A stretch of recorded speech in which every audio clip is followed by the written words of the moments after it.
اگر ہم دیکھیں، اگر ہم ان باتوں کے پیچھے پھرتے رہے کہ ان کو کیوں بلا رہے، ان کو کیوں بلا رہے، ان سے ہمیں پیچھے ہٹنا ہوگا ان باتوں سے. اس وقت جو دیکھیں نا، وہ تو ملک کی تو بہتری ہو رہی ہے، ملک تو صحیح سمت پہ جا رہا ہے.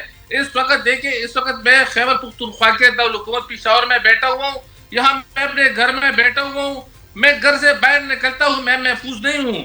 یہاں پر خیبر پختونخوا کے وزیر اعلیٰ جو ہے وہ محفوظ نہیں ہے. یہاں پر گورنر جو ہے وہ محفوظ نہیں ہے. سر وہ پی ٹی آئی والے پنجاب میں بھی یہی کہتے ہیں ارباب صاحب کہ ہم گھر سے نکلے تو ہم محفوظ نہیں، ہمیں اٹھا لیا جاتا ہے، ہمارے گھر میں گھس جاتے ہیں. دیکھا جائے تو کوئی بھی کہیں بھی محفوظ نہیں ہے آج کل. تو نہیں دیکھیں نا، وہ تو اب سیاسی باتیں کر رہے ہیں نا، کہ وہ تو سیاست ہے. اگر وہ نکلیں گے توڑ پھوڑ کریں گے، اگر وہ سرکاری املاک کو نقصان پہنچائیں گے، اگر وہ عسکری جو وہ ہے اس پہ حملے کریں گے، تو یہ تو دیکھیں ملک پر حملہ ہے، ملک پر قبضہ کرنے کی کوشش ہے. تو اس پر تو قانون ضرور حرکت میں آئے گا. لیکن یہاں پہ جو حالات ہے، یہاں پر تو امن و امان کی صورتحال خراب ہے. یہاں میں امن و امان کی بات کر رہا ہوں، یہاں میں دہشت گردی کی بات کر رہا ہوں کہ یہاں پر دہشت گردی کا ایک وہ لہر چل رہا ہے. آپ دیکھیں کہ آئے روز جو ہے تو ہمارے جوان شہید ہو رہے ہیں، ہمارے پولیس اہلکار شہید ہو رہے ہیں، عام شہری شہید ہو رہے ہیں. ان کا قصور کیا ہے کسی کو پتہ نہیں ہے کہ ہمارا کیا قصور ہے، لیکن وہ جوگ در جوگ شہید ہو رہے ہیں. اس کی وجہ یہ ہے کہ یہاں پہ ایک ناکام حکومت ہے، یہاں پر جو ہے ایک کٹ پتلی حکومت ہے. یہاں پر جو ہے تو ان کو جو ہے دھرنوں سے فرصت نہیں ہے. اور وہ جو حکومت وفاق میں ہے سر وہ کامیاب ہے، جو حکومت وفاق میں ہے وہ کامیاب ہے سر. بالکل جی. وفاق جو ہے تو وفاق اپنی، یعنی دیکھیں نا 18th امینڈمنٹ کے بعد تو تمام اختیارات صوبوں کو منتقل ہو چکے ہیں. تو یہاں پر دیکھیں اب خیبر پختونخوا میں جو ہے 18th امینڈمنٹ کے بعد ان کے وزیر اعلیٰ صوبے کے چیف ایگزیکٹو ہیں. تو امن و امان ہمیں پوری یعنی عوام کو جو ہے تمام سہولیات دینا یہ وزیر اعلیٰ کا اختیار ہے، یہ ان کی ذمہ داری ہے. لیکن وہ اس سے جو ہے پیچھے ہٹے ہوئے ہیں. آپ دیکھیے یہاں پر روز ہم جب صبح اخبار کھولتے ہیں. بالکل ٹھیک. ارباب صاحب میرے پاس بہت سارے سوال ہیں. ارباب صاحب بہت سارے سوال ہیں. ارباب صاحب بہت سارے سوال ہیں. I'm sorry to interrupt. میں معذرت چاہتا ہوں. Please let's move forward. میں ڈاکٹر مومن کو بھی گفتگو میں شامل کروں. ڈاکٹر مومن پلیز آپ لوگ یہ والی بات نہ کیجیے گا جو ارباب صاحب نے ہائی لائٹ کر دیا کہ پی ٹی آئی والے کہتے ہیں کہ پرائم منسٹر کیوں نہیں جا رہا، پریزیڈنٹ کیوں نہیں جا رہا، فورن منسٹر کیوں نہیں جا رہا، کیوں ہمارے فیلڈ مارشل صاحب جا رہے ہیں. آپ کی نظر میں ہے تو کامیاب ڈپلومیسی سر. مودی کو بھی ہم نے ٹائٹ کر دیا ہے، کشمیر کا ایشو بھی اٹھایا جا رہا ہے. آپ کیا کہیں گے مومن صاحب؟ بسم اللہ الرحمن الرحیم. ایاک نعبد و ایاک نستعین. دیکھیں اگر جس لحاظ سے ابھی بات ہو رہی تھی کہ یہ سارے ہمارے ادارے ہیں اور وہ جائیں یا یہ جائیں، ٹھیک ہے ایگری کرتا ہوں. تو پھر اس لحاظ سے پھر پارلیمنٹ میں وہ بیٹھے ہم بیٹھے اس سے بھی جو مرضی بیٹھے، پاکستان کے ادارے ہیں بیٹھ جائیں، ہمارے بیٹھنے کی ضرورت نہیں ہے. دیکھیں ایک چیز ہوتی ہے، ہر ایک چیز کا ایک طریقہ ہوتا ہے. پاکستان کے جو ہیں سر آنکھوں پہ، ان کا کام سر آنکھوں پہ، ان کی فتح ہماری فتح، ان کے جو انہوں نے کیا ہے سر آنکھوں پہ. اب بات آ جاتی ہے کہ اگر یہی سب کچھ ایک ادارے نے جا کے ریپرزینٹ کرنا ہے پاکستان کو، یا تو پھر مجھے ایک بات بتائے فورن آفس میں فورن منسٹر کا کیا کام، منسٹری آف کمیونیکیشن ہے یا جو بھی ہے اس کی کیا وہ ہے انفارمیشن، اس کی کیا حیثیت رہ جائے گی؟ کیا ہمیں اس کو بھی ختم کر دیں؟ سب اپنی ہے. پرائم منسٹر نے اگر نہیں جانا اور اس طرح کی جگہوں پہ اگر پرائم منسٹر نے نہیں جانا تو پھر مجھے ایک بات بتائیں، why should we spend so much money on that office? مطلب اگر اس میں یہ ساری چیزیں اگر اسی کو ہم لے کر کرتے ہیں تو یو نو دیٹ بیکمز، مجھے اس سے نہیں ہے. میں آئی ایم ٹوٹلی ہیپی کہ جی پاکستان بہت اچھا پروگریس کیا ہے. پاکستان نے ان ٹرمز آف جو انڈیا کے ساتھ ہوا ہے اور ان ٹرمز آف انہوں نے جو ہم لوگوں نے جو اپنی جگہ یا جو بھی اس کے چیز کے بعد جو ہماری ایک اسپیس بنی ہے internationally, and that space is because of what we have done. It has got nothing to do with diplomacy. یہ جو چائنا کی جو چیزوں کی وجہ سے یا ان کے ہتھیاروں کی وجہ سے یا ان کے سپورٹ کی وجہ سے پاکستان نے آج جو کیا ہے اس میں مطلب میرے لحاظ سے that was really very well done and very well used equipment. We did not use، ہم نے کوئی جو ویسٹرن کنٹریز کی کوئی چیز نہیں استعمال کی. We will continue this discussion آنے والے وقت میں. مومن صاحب پی ٹی آئی سے متعلق ہے، آج بھی سزائیں احتجاج کی آپ کی کال آئی ہوئی ہے 14 اگست کی. پہلے ہی 5 اگست کا احتجاج صرف کے پی کے میں کامیاب ہوا اور کہیں کامیاب نہ ہو سکا. اب 14 اگست کو کیا ہوگا مومن صاحب؟ کوئکلی سر. دیکھیں جتوئی صاحب، میں آپ سے 100% ڈفر کرتا ہوں in terms of success and کے فیلئر کا. کے پی میں ہمارا ڈفرینٹ وہ تھا، ٹارگٹ تھا. ہمارا ٹارگٹ تھا کہ ہم بڑے جلسے اور جلوس کریں، اور وہ ہم نے کیے. کوئی 6-7 بڑے جلسے جلوس کیے، اور ہر ایک کے اندر اوور 100,000 لوگ تقریباً گئے ہوئے تھے. سو اس کا کوئی وہ مسئلہ نہیں تھا، اور تھا بھی نہیں، کیونکہ وہاں پہ پاکستان میں ہے. اب ہم جو ریسنٹلی جو ابھی سروے آیا ہے اس لحاظ سے اگر دیکھیں پنجاب میں تو 51% از پرو پی ٹی آئی. جیسے پنجاب جو ہے نا اس کو ہم نے بڑے ڈفرینٹ طریقے سے کرنا ہے. سندھ کو ڈفرینٹ طریقے سے کرنا ہے، اور بلوچستان کو ڈفرینٹ طریقے سے. تو سندھ میں تو ہمارے وہ جتنے بھی ان کے اضلاع تھے سب کے اندر ہماری اچھی ریلیز نکلی، اور وہاں پہ تھوڑا سا وہی والی بات ہوتی ہے کہ پولیس والوں نے ان نیسیسری وہ تھوڑی سی لاٹھی چارج اور آنسو گیس کیے without any, it was no provocation. انہوں نے ایکچولی پرووک ہمیں کرنے کی کوشش کی، لیکن still everything went on very well, no special thing. باقی وہ مجبور ہے، انہوں نے کچھ نہ کچھ تو کرنا تھا.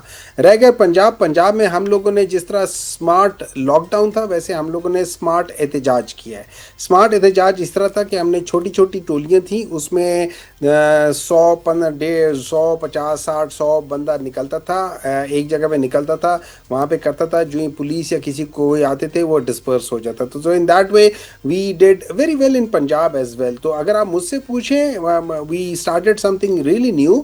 It was good, it was effective, اور اس لحاظ سے کافی زیادہ وہ ان کو پریشانی ہے. تو اب اس وجہ سے آپ دیکھ لیں کہ اس کے باوجود کہ کوئی میجر چیز نہیں ہوئی، لیکن اب یہ لوگ اتنے ڈرے ہوئے ہیں کہ ان لوگوں نے کس طریقے سے لوگوں کو ابھی پکڑنا شروع کر دیا. مطلب آج سے، ابھی اسلام آباد میں سننے میں آیا تھا کہ آج یا کل انہوں نے کوئی ایک جگہ پہ جہاں پہ جو ہمارے اسلام آباد کے بعض ورکرز کٹھے ہو رہے تھے، تو ان کو جا کے ان کو پکڑ لیا، وہاں پہ چھاپا مارا ہے، وہاں پہ پکڑا ان کو، یہ کیا. تو اچھے خاصے ان لوگوں کو ہے. تو لیکن سوال یہ ہو جاتا ہے جب یہ ساری چیزیں ہو رہی ہیں، اور جس طریقے سے ان کو 3 MPO کے تحت، یا جن کو پری ایمپٹیولی پکڑا جا رہا ہے، یا 144 لگا رہے ہیں، یا سب کچھ کر رہے ہیں، اور وہ جشن آزادی میں سارے لوگ باہر نکلیں گے، 144 آپ کا کہاں سے ہوگا؟ تو سوال یہ اٹھتا ہے، کیا واقعی ہم لوگ آزاد ہیں، یا کیا وہ گوروں کی جگہ ہمارے رائٹ سر.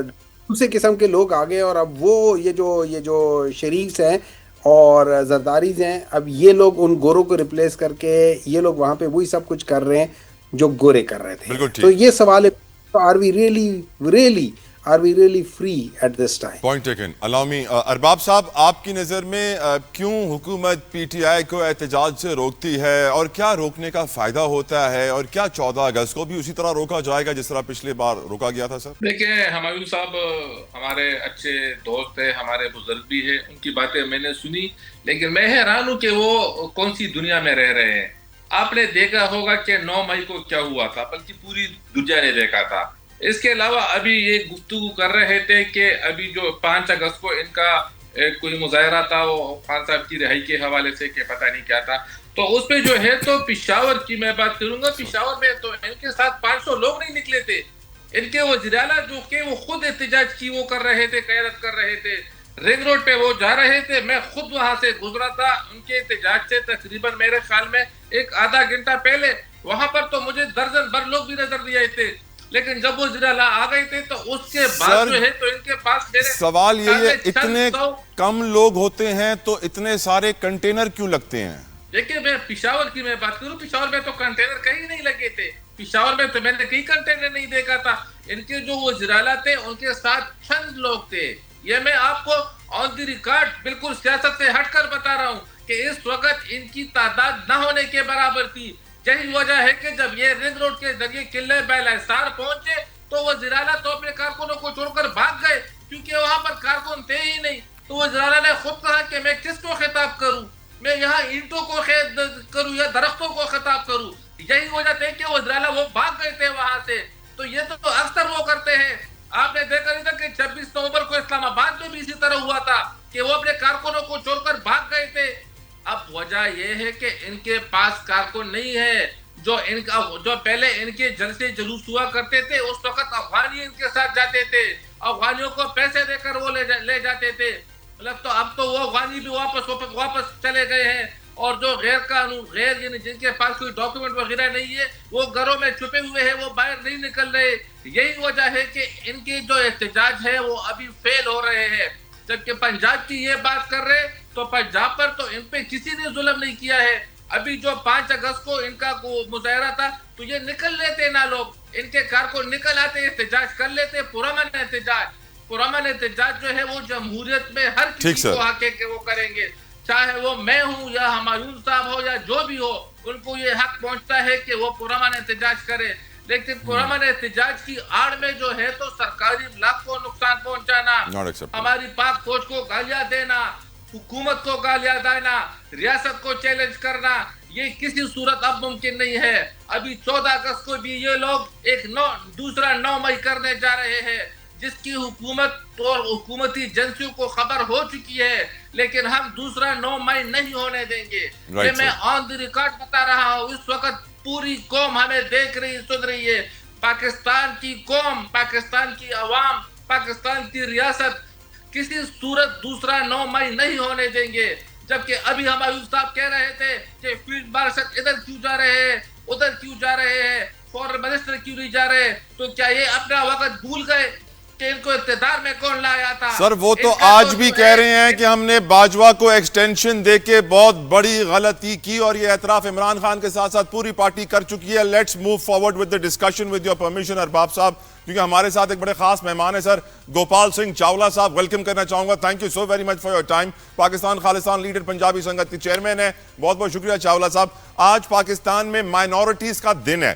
چاولہ صاحب میں آپ سے پوچھنا چاہوں گا کہ پاکستان میں مائنورٹیز, چاہے وہ سکھ ہوں, ہندو ہوں, کرسچنز ہوں یا کسی اور مذہب سے تعلق رکھتے ہوں, کتنا محسوس کرتے ہیں اپنے آپ کو اس ملک کے اندر؟ چاولہ صاحب. جی بہت شکریہ. میں تو پہلے بھی یہ کہتا تھا اور میں آج بھی یہ کہتا ہوں, اور انشاءاللہ میں آخری دم تک یہ کہتا رہوں گا کہ پاکستان جو ہے یہ مینورٹیز کے لیے جنت ہے, اور اس میں کوئی شک نہیں ہے. کیونکہ میں ایز اے سکھ تو پاکستان کی تعریف کروں گا ہی کروں گا, کیونکہ یہ ہم پہ فرض ہے. کیونکہ پاکستان کی جو دھرتی ہے وہ ہمارے لیے پوجا کے قابل ہے. ہم یہاں پہ سر جھکاتے ہیں, گرو نانک صاحب کی دھرتی ہے یہ. اور جو یہ مینورٹی کا یہ جو ہفتہ منانے جا رہے ہیں, میں کہتا ہوں بہت اچھے اقدامات ہیں. پوری دنیا میں ہمارے جو ملک کو, ہمارے پڑوسی ملک جو بدنام کرنا چاہتے ہیں, جو کہتے ہیں کہ پاکستان میں مینورٹی آزاد نہیں ہے, یہ بالکل جھوٹ ہے. اور یہ جو مینورٹی کا جو ہفتہ منایا جا رہا ہے, میرا خیال ہے یہ ہمارے جو دشمن ہیں یا جو جھوٹ بولنے والے ہیں یا جو پاکستان کو بدنام کرنا چاہتے ہیں, یہ ان کے منہ پہ ایک بہت بڑا تماچا ہے. چاولہ صاحب, کبھی کسی نے آ کے زبردستی آپ کو مذہب تبدیل کرنے کے لیے کہا, کسی نے آ کے آپ کی حق تلفی کی, کوئی ظلم ہوا سکھ برادری کے اوپر, کبھی کوئی ایسی کمپلینٹ آئی سر؟ جی بالکل نہیں ہوا. اور میں یہ کہتا ہوں کہ جس طرح 1947 میں سکھوں اور مسلمانوں کو پری پلان لڑایا گیا تھا, تو اگر کسی اور ملک میں ایسے ہوتا تو میرا خیال ہے ہمارے جو مذہبی ہماری عبادت گاہیں ہیں ان کو بہت نقصان پہنچتا. مگر میں یہ فخر کے ساتھ کہتا ہوں, اور مجھے پاکستانی ہونے پہ ناز ہے, کہ ہماری جتنی بھی عبادت گاہیں ہیں وہ بالکل محفوظ ہیں, اور ہمیں پاکستان میں پوری طرح آزادی ہے, مذہبی آزادی ہے, ہر طرح کی آزادی ہے.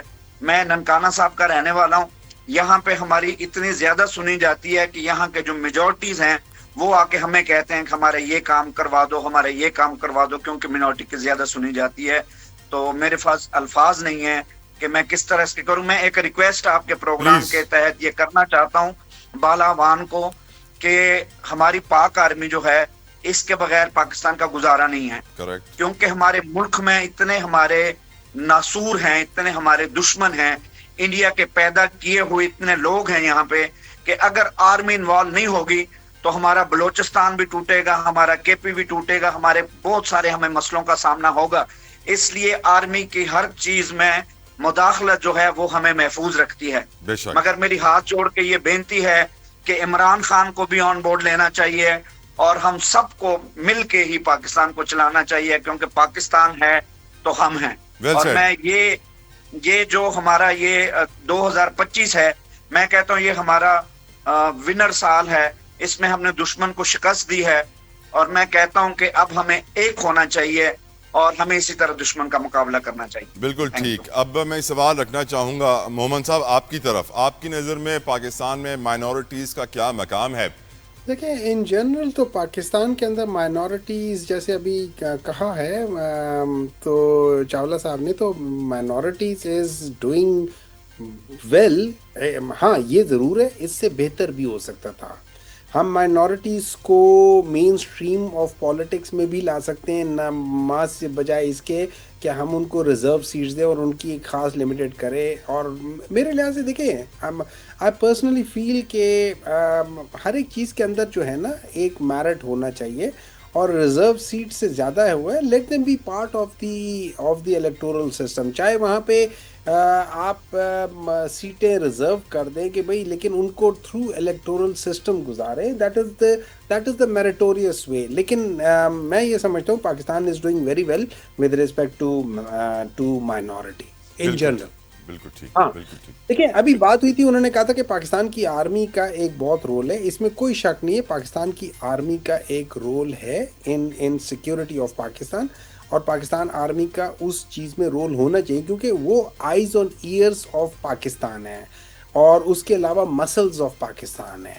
تو آنکھیں اور وہ چیز جو ان کے انٹیلیجنس ادارے اور مسلز جو ان کی فورس ہے، اس کے بغیر دنیا کا کوئی ملک سٹیبل نہیں ہوتا. Correct. کوئی چل نہیں سکتا. بالکل ٹھیک. لیکن سوال اٹھتا ہے ایز اے ڈیموکریٹ میرا سوال اٹھتا ہے، کیا اس کا مطلب ہے کہ ہم ان کو پولیٹیکل مینیورنگ میں آنے دیں، اور یا پھر اگر پولیٹیکل مینیورنگ سے ہم ایک سٹیپ آگے چلے جاتے ہیں، کیا ان کو پالیٹکس میں ان کو حصہ دے دیں so that they are part of the political system? تو کیا یہ ساری چیزیں ٹھیک ہے یا نہیں ہے؟ اس پہ آ کے بالکل بات کریں. میں یہ سمجھتا ہوں اگر ہم لوگوں نے دیکھیں، ایک ہو جاتا ہے کہ آپ ڈر کے مارے میں کچھ بات کر رہے ہیں، ایک ہوتا ہے کہ آپ اصول پہ بات کر رہے ہیں. اگر آپ ڈر کے مارے بات کریں جیسے آپ لوگوں نے مونیومنٹ بنائے تھے، تو پھر اس میں کچھ کہہ نہیں سکتا کیونکہ پھر آپ کی جو ساری خواہشیں وہ خوف کے بیسس پہ. لیکن اگر آپ ایک اسٹینڈ لے کر کرتے ہیں تو وہ پرنسپل اسٹینڈ میں جب آپ لیتے ہیں تو اس کا تھوڑا سا ذرا ڈفرینٹ پوائنٹ آف ویو آ جاتا ہے، اور اس کو ایڈریس کرنے میں کوئی برائی نہیں ہے کیونکہ وہ کوئی بری بات نہیں ہے، وہ کوئی غلط بات نہیں ہے. اس کو ہمیں ڈسکس کرنا چاہیے اور ایک دفعہ ڈیسائیڈ کر لیں کہ ہم نے چلنا کس طرف ہے. کیا ہم لوگ صحیح معنوں میں ڈیموکریسی کرتے ہیں، یا پھر ہم لوگ ختم کرتے ہیں ڈیموکریسی کو اور ہم کائنڈ آف اتھارٹیرین رجیم لے، اور نہیں منارکی نہ سمجھے، اتھارٹیرین کر لے یا بینیولنٹ ڈیسپوٹ کی طرف چلے جائیں اگر ہم اس لحاظ سے کرنا چاہتے ہیں. لیکن آپ ڈیسائیڈ کر لیں کہ آپ نے کرنا کیا ہے. آپ مطلب یہاں پہ پولیٹیشین بھی اپنے آپ کو کہہ رہے ہیں، وہ بھی کر رہے ہیں، اور ساتھ دوسری چیزیں کریں. میں سم ہاؤ مجھے یہ چیز سمجھ نہیں آتی، لیکن دین مے بی میرا دماغ اس طرح سیٹ نہیں ہے، تو اس وجہ سے مجھے بعض چیزیں عجیب سی لگتی ہیں. لیکن اس کا یہ ہرگز مطلب نہیں اگر میں کسی چیز کا تنقید کرتا ہوں، یا اگر میں آپ کی تنقید کرتا ہوں یا کسی اور کی تنقید کرتا ہوں، میرا ہرگز مطلب یہ نہیں ہوتا کہ میں اس کے خلاف ہوں. تنقید کا مطلب ہوتا ہے میں اس کی اصلاح کرنا چاہتا ہوں. اصلاح کرنے کے لیے بالکل ایگزیکٹلی بالکل ٹھیک. علامی ارباب صاحب، آپ کی نظر میں پاکستان میں آج اقلیتوں کا کیا مقام ہے سر؟ دیکھیے اقلیتوں کو ابھی جو ہمارے بھائی نے تو بہت اچھی باتیں کی کہ یہاں پر اقلیتوں کو جو ہے ان کا پورا خیال رکھا جا رہا ہے. ابھی جو ہماری جو کانسٹیٹوینسی ہے تو یہاں پر تو پشاور جو یونیورسٹی ہے یہاں ہماری، تو اس میں یہ جو اقلیتی برادری ہمارے کرسچن بھی ہے تو ان کا بہت خیال یہاں رکھا جاتا ہے. یہاں پر پشاور میں باقاعدہ ایک گرجا گھر بھی ہے، وہاں کی باقاعدہ سیکیورٹی کا انتظام ہوتا ہے. وہاں پر ایسے کوئی وہ نہیں ہوئے ہیں کہ یعنی کوئی ایسا واقعہ ان کے ساتھ ہوا ہو یا ان کے ساتھ کسی قسم کی کوئی زیادتی ہو رہی ہو. تو جو حکومتیں ہیں میرے خیال میں صرف پاکستان مسلم لیگ نون کی حکومت کی میں بات نہیں کر رہا ہوں، یہاں پہ جتنی بھی حکومتیں گزری ہیں وہ سب ان کا بہت احترام کرتی ہے، ان کو قدر کی نظر سے دیکھتی ہے. اور جہاں ابھی آپ دیکھیں کہ جو الیکشن ہوا ہے ابھی حال ہی میں، تو یہاں پر پاکستان مسلم لیگ نون نے جو ہے تو وہ جو اقلیتی جو ہمارا نشست یہاں پہ، تو وہ ہم نے JUI کو دے دی کہ آپ بالکل آ جائیں. یعنی ایک افہام و تفہیم کے ساتھ اس پہ ہم نے الیکشن ہی نہیں کروایا اور وہ سیٹ ان کو ہم نے چھوڑ دی. تو یہاں پر جو ہے تو اقلیتوں کو بڑی احترام کی نظر سے دیکھا جاتا ہے. رائٹ. بہت بہت شکریہ چاولہ صاحب. ایک دفعہ کا قصہ ہے کہ ایک شخص کو دبئی سے برطانیہ 3 لاکھ پاؤنڈ لے جانے تھے. اگر وہ 3 لاکھ پاؤنڈ کیش رکھ کے لے جاتا تو وہ مشکل میں پڑ جاتا ہے ایئرپورٹ کے اندر. کیا پیسہ کہاں سے لائے ہو، کس کا ہے، کیسے، کیوں، بہت سارے سوالوں کے جواب دینے پڑتے.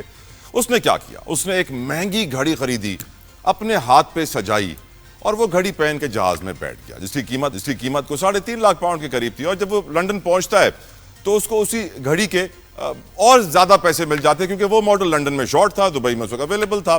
تو گھڑیوں کے ذریعے بڑی بڑی رقوم کی منتقلی دنیا بھر میں لوگ کرتے ہیں, منی لانڈرنگ کے لیے, پیسے کو چھپانے کے لیے, اور بھی بہت ساری وجوہات کے لیے. ساتھ ساتھ ہم یہ بھی جانتے ہیں کہ پاکستان میں گھڑیاں ہمیشہ خبروں میں رہی ہیں. اب یہ عمران خان کی توشہ خانہ والی گھڑی جس کے لیے عمر فاروق ظہور صاحب کہتے ہیں کہ انہوں نے $20 لاکھ دیے, $2 ملین فرا صاحبہ کو, یعنی 50 کروڑ سے اوپر کی گھڑی. اندازہ کیجئے. حقیقت یہ ہے کہ پاکستان کے جو ایلیٹ ہیں, جو سیاستدان, اشرافیہ, خاص طور پہ جن کا تعلق موروثی سیاست سے ہے, جن کے والد وزیر اعظم ہوں, جس طرح ہم جانتے ہیں کہ یوسف رضا گیلانی صاحب جو آج کل تو چیئرمین سینٹ ہیں, سابق وزیر اعظم ہیں. نااہل عدالت نے ان کو اس لیے کیا تھا کیونکہ انہوں نے سوئس حکام کو خط نہیں لکھا تھا کہ وہ سوئس اکاؤنٹس میں رکھا ہوا کالا دھن پاکستانیوں کا عام کریں, سب کو بتائیں, لیکن ان کو پھر نااہل کر دیا گیا. آج خبر یہ آئی ہے کہ ان کے صاحبزادے عبدالقادر گیلانی جو اسپین میں گھوم رہے تھے, بارسلونا میں گھوم رہے تھے, اور انہوں نے سوچا کہ پاکستان تھوڑی نہ ہے, یہ تو دنیا کا ترقی یافتہ حصہ ہے, یہاں تو میں محفوظ ہوں, اور انہوں نے اپنے ہاتھ پہ سجائی ہوئی تھی تقریباً کوئی 2 کروڑ روپے کی گھڑی جس کی قیمت بتائی گئی ہے کوئی 56,000 یورو, گولڈ پلیٹڈ تھی. اور پھر وہ آ کے وہاں پہ گن پوائنٹ سے ان کے اور ان کے دوستوں سے سارا سامان لے گئے, موبائل فون بھی لے گئے, گھڑیاں بھی لے گئے, اور پھر گھڑی اتنی مہنگی تھی کہ انہوں نے پولیس میں رپورٹ کی. اور پھر ایک بیان بھی سامنے آیا, ان کی ویڈیو سوشل میڈیا پہ چل رہی ہے, جس میں وہ بتا رہے ہیں کہ 13 سال پہلے لی تھی, اس وقت قیمت کم تھی, اب قیمت بڑھ گئی. لیکن یہاں پہ جو چیز میں آپ کے سامنے رکھنا چاہتا ہوں, ارباب صاحب سے ڈسکس کرنا چاہتا ہوں, کہ پاکستان میں ایک بڑا خطرناک کیپٹلسٹک معاشی نظام ہے جس میں رئیس تر اور غریب تر ہوتا جا رہا ہے. زیادہ لوگ جو پاکستان کی آبادی کا آدھے سے قریب حصہ ہے, آدھے سے زیادہ حصہ ہے, وہ 2 وقت کی روٹی سے محروم ہے. 12 کروڑ کے قریب یہ لوگ ہیں جو غربت کی لکیر سے نیچے رہ رہے ہیں زندگی میں. ارباب صاحب, کیا پاکستان ایسے ہی چلتا رہے گا سر کہ غریبوں کی تعداد میں اضافہ ہوتا رہے اور رئیسوں کی گولڈ پلیٹڈ ڈائمنڈ سٹڈڈ واچز میں اضافہ ہوتا رہے؟ کیا وہ دن آئے گا کہ جب غربت میں کمی آئے گی اور ڈسٹریبیوشن آف ویلتھ کے اوپر, زر کی تقسیم کے اوپر بھی حکومت کی توجہ آئے گی, یا پھر ہم اسی طرح جیتے رہیں گے اس ملک کے اندر؟ ارباب صاحب دیکھیں, جو توئی صاحب یہ آپ نے گھڑی کی بحث چھیڑ دی ہے, تو میرے خیال میں اس سے ہمارے جو پیٹرز تھے وہ ناراض بھی ہوتے ہیں کہ گھڑیوں کا ذکر مت کیا کرے. لیکن چلے, ابھی آپ نے چھیڑ دی ہے تو میں آپ کو ذرا گھڑی کی حقیقت. آپ کے پاس مہنگی گھڑی کون سی ہے ارباب صاحب؟ میرے پاس تو گھڑی ہے ہی نہیں, جو توئی صاحب میں نے کبھی زندگی میں گھڑی پہنی ہی نہیں ہے. لیکن آپ گھڑی کی ذکر کر رہے ہیں تو میرے ایسے دوست احباب ہیں جو کہ سیاستدان نہیں ہے, نہ ہی سیاست کے ساتھ ان کا کوئی تعلق ہے. یہ 2-3 کروڑ کی گھڑیاں تو وہ بھی پہنے ہوئے ہوتے ہیں. آج کل تو میرے خیال میں ایسے ہمارے پشاور میں ایسے دکانداروں کی میں بات کروں گا, ان کے ساتھ بھی یہ گھڑیاں ہوتی ہے, ان کی قیمت 1 کروڑ 2 کروڑ ہوتی ہے. تو آج کل تو میرے خیال میں یہ کوئی خاص بات نہیں ہے جس سے اتنا بڑا واویلا بنا ہوا ہے کہ عبدالقادر نے جو ہے تو ان کی گھڑی کروڑ یا 2 کروڑ کی ہوگی. یہ اتنی خاص بات نہیں ہے. تو میرے خیال میں جہاں تک آپ کی باقی وہ غربت کی بات ہے, تو میرے جو اپنا میں سوچ رہا ہوں, یہاں پر پشاور کی میں بات کروں گا, یہاں پر ہم اکثر پہلے ہم ایک اعلان کرتے تھے گاؤں میں, مسجدوں میں, کہ یار آئے یہ ادھر ایک چینی کی قیمت بڑھ گئی ہے, یہاں پر روٹی کی قیمت بڑھ گئی ہے, یا یہاں پہ پیٹرول مہنگا ہو گیا ہے, اس طرح کی, یا بجلی کی قیمت بڑھ گئی ہے. تو لوگ نکل آتے تھے ہمارے ساتھ, ہم جلسے جلوس کرتے تھے, روڈ بلاک کر لیتے. آج کل آپ یقین جانے کہ ہم اعلانات کرتے تک گئے ہیں لوگوں کو, کوئی نہیں نکل رہا ہے. تو مجھے تو لگ رہا ہے کہ کوئی غریب نہیں ہے اس ملک میں, مجھے تو کوئی غریب نظر ہی نہیں آ رہا ہے. کیونکہ اگر یہ غریب ہوتے تو اپنے حق کے لیے تو یہ باہر نکلتے نا, کوئی نہیں نکلتا ہے. اور باقی جو ہے تو باقی ملک کے جو حالات ہیں تو وہ بہتری کی جانب جا رہے ہیں, اور انشاءاللہ بہت جلد 1 سال ہمیں, میرے خیال میں آپ کے پروگرام ہی میں نے کہا تھا کہ ہمیں 1 سال اور جو ہے وہ ذرا برداشت کرنا پڑے گا. اللہ کرے آپ کو 1 سال نہیں سر 10 سال اور ملے, لیکن سب کو برابر کا رئیس کر دیں. آپ نے کہا غربت تو کم ہی ہے, سب کے پاس ہی ہے. یہ گڑیاں تو ہر کسی کے ساتھ, وہ میرے پاس نہیں ہے نا, آپ نے مجھے دلوانی ہے 1 سال کے بعد جب معاشی حالات اچھے ہو جائیں گے. خیر آگے مومن صاحب کا بھی میں اس پہ جواب جانوں. مومن صاحب, عبدالقادر گیلانی صاحب کی 2 کروڑ کی گھڑی اسپین بارسلونا میں چوری ہو جاتی ہے, گولڈ پلیٹڈ 53,000 یورو کی. کیا یہ عام سی بات ہے سر, ہر کسی کے ہاتھ میں 1-2 کروڑ کی رولیکس ہونا, گولڈ پلیٹڈ گھڑی ہونا پاکستان میں, یہ عام سی بات ہے آپ کی نظر میں مومن صاحب؟ انگریزی میں کہتے ہیں ایزی کم ایزی کو, ٹھیک ہے. اچھا دیکھیں, as far as you can justify your income, your tax, آپ اس کا جو منی ٹریل ہے وہ دے سکتے ہو، اس کے اوپر ٹیکس دیا جاتا ہو، پھر اس سے کوئی فرق نہیں پڑتا یہاں پہ اسلام آپ کو کیا ہدایات دیتا ہے، وہ اپنی جگہ پہ وہ میں کر رہا ہوں، لیکن میں پرنسپل بات کر رہا ہوں ایز اے پرنسپل یہ ہے کہ اگر آپ اپنے سارے لوازمات جو خاص طور پہ میں اسلام کو فی الحال ہٹا دیتا ہوں، لیکن میں فی الحال یہ کہتا ہوں کہ اگر آپ اپنے منی ٹریل صحیح بتا سکتے ہیں، آپ اپنی انکم کو صحیح ڈکلیئر کر سکتے ہیں، آپ اس کے اوپر ٹیکس صحیح دے رہے ہیں، آپ کس طریقے سے آپ کی گروتھ ہوئی ہے، اگر وہ ساری چیزیں آپ بتا سکتے ہیں تو پھر اس میں 2 کروڑ اور 3 کروڑ ہو، اللہ آپ کو نصیب کرے، اس کا کوئی پرابلم نہیں ہے۔ پرابلم آتی ہے جب جیسے 2008 اور 2013 کے درمیان میں پورا پاکستان کی جو بزنس ویلیو ہے وہ نیچے جا رہا تھا، لیکن 2 گروپ ہے، ان دونوں نے اتنا زیادہ کمایا ہے جو کہ آؤٹ آف پروپورشن تھا، مطلب سارے بزنسز ایک طرف تھے اور یہ 2 بینکس میں اور یہ ایک بزنس گروپ الگ تھا۔ جب ہم ان چیزوں کو دیکھتے تو بہت سوالات اٹھنے شروع ہو جاتے ہیں، یہ جسٹیفیکیشن، یہ ساری چیزیں کیا ہم کر سکتے ہیں، نہیں کر سکتے ہیں۔ میرا صرف یہ ایک سمپل سی بات ہے کہ اس کے بعد ہے نمبر 2، اگر میں باہر پراپرٹی بناتا ہوں، جہاں مرضی بناؤں، میں ون ہائٹ پارک لیتا ہوں یا جو بھی ہے یہ ہیون فیلڈ لیتا ہوں، اس میں کوئی پرابلم ہونی نہیں چاہیے ایز فار ایز میرا منی ٹریل ٹھیک ہو۔ مجھے پتا ہو کہ یار اس میں سے جتنے پالیٹیشینز ہیں اگر ان کی گروتھ جب سے انہوں نے پالیٹکس جوائن کی ہے، ان کی گروتھ پروپورشنل ہے ٹو دیئر بزنس، پروپورشنل ہے ٹو دیئر انکم، پروپورشنل ہے ٹو دیئر ٹیکس، مجھے کوئی پرابلم نہیں ہے۔ لیکن اگر پروپورشنل نہیں ہے، ایک آدمی ہے وہ آگے کہتے کہ یار میرے والد صاحب تو اسکوٹر میں تھے اور وہ کوئی بزنس بھی نہیں کرتا اور ایک دم اس کے پاس چیزیں آ جاتی ہیں، میرا سوال اٹھنا شروع ہو جاتا ہے۔ ایک آدمی ہے جو سائیکل سے ہوتا تھا اور چھوٹا سا اکاؤنٹ کرتا تھا۔ سر اگر آپ پاکستان کی بیوروکریسی کے ڈیٹا نکال لیں تو دیکھیں کہ وہ نوکری پہ لگنے سے پہلے کتنے اثاثے تھے، نوکری کے لگنے کے بعد وہ پورچوگل میں ایسٹس کیسے بنے۔ دیکھیں ابھی میں واپس آپ کی ایک کلیگ ہیں مالک صاحب، انہوں نے جو باتیں بتائی ہیں کہ 500 کے قریب بندوں کو پکڑیں گے اور پتہ نہیں کتنے ہزار ارب روپے کی بات کر رہے ہیں کہ پہلے 500 ارب روپے وہ پکڑیں گے اور اس کے بعد باقی 2000 ارب روپے مین 2 خرب روپے کا وہ ہے۔ اب یہ ایک چیز ہے، اس کے بعد جو آپ کو باقی چیزیں بتا رہے ہیں، اب یہ ساری چیزیں دیکھیں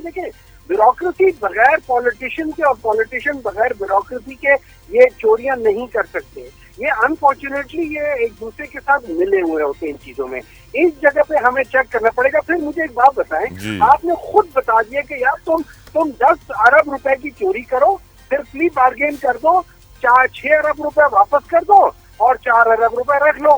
مجھے ایک بات بتائیں، آپ مجھے انسینٹیو دے رہے کہ یار تم 4 ارب کی چوری کر لو۔ جتنی بڑی چوری کرو گے اتنی تمہاری بھی بچت ہوگی، اتنی ہماری بھی بچت ہوگی۔ بہت شکریہ سینیٹر ڈاکٹر ہمایوں خان محمد صاحب، بہت شکریہ آپ خضر حیات ملک صاحب۔ پروگرام کے آخر میں کچھ فلسطین کا ذکر کرنا چاہتا ہوں جو بربریت اسرائیل نے کی ہے۔ الجزیرہ کے ایک اور صحافی کو ٹارگٹ کیا گیا ہے، انس الشریف۔ یہ وہ صحافی تھا جو مسلسل وہاں سے اپڈیٹس دے رہا تھا، اور اب کوشش یہ ہے اسرائیل کے کہ سارے صحافی کو ختم کر دیا جائے۔ قبرستان ایک صحافیوں کا بھی ہے، ایک ڈاکٹرز کا بھی ہے، اور عام شہریوں کا تو بہت بڑا ہو چکا ہے۔ افسوس کے ساتھ ہمیں یہ کہنا پڑ رہا ہے کہ اسرائیل کی بربریت آج آسمانوں پر پہنچ گئی ہے۔ ایک بڑے مشہور فٹ بالر تھے پیلسٹائن کے، انہیں پیلے بھی کہا جاتا تھا، پیلے آف پیلسٹائن، اس کو آج فیئرویل دیا گیا۔ ان کا نام تھا سلیمان العبید۔ اس کو آج یویفا نے ٹویٹر پہ پیغام دیا ہے کہ فیئرویل ٹو سلیمان العبید، پیلسٹینین پیلے، a talent who gave hope to countless children in the darkest of times۔ وہ جو مشکل حالات میں فلسطین کے بچے آپ کو فٹ بال کھیلتے ہوئے نظر آتے تھے، وہ ان سٹارز کی بدولت تھا، اور آج وہ دنیا میں نہیں رہے۔ تو محمد صلاح جیسی سیلیبریٹی جو دنیا بھر میں جانی اور فالو کی جاتی ہیں، انہوں نے بھی ٹویٹ کیا، ری ٹویٹ کیا یویفا کی ٹویٹ کو کہ بتائیے تو صحیح کہ کہاں مرا، کیسے مرا، کس نے مارا، یہ نہیں بتایا یویفا نے۔ لیکن یقیناً ہم مذمت کرتے رہیں گے، آواز اپنے فلسطینی بھائیوں کے لیے اٹھاتے رہیں گے، ایون دو کہ ہم اپنے فلسطینی بھائیوں کے لیے صرف آواز ہی اٹھا سکتے ہیں اور کچھ نہ کر پائیں۔ بس یہ آواز اٹھتی رہنی چاہیے، آپ بھی اٹھاتے رہیں، میں بھی اٹھاتا رہوں۔ اللہ ان کی مدد کو ضرور آئے گا انشاءاللہ۔ آمین۔ اپنا خیال رکھیے گا۔ I'll see you tomorrow. Until then, اللہ حافظ۔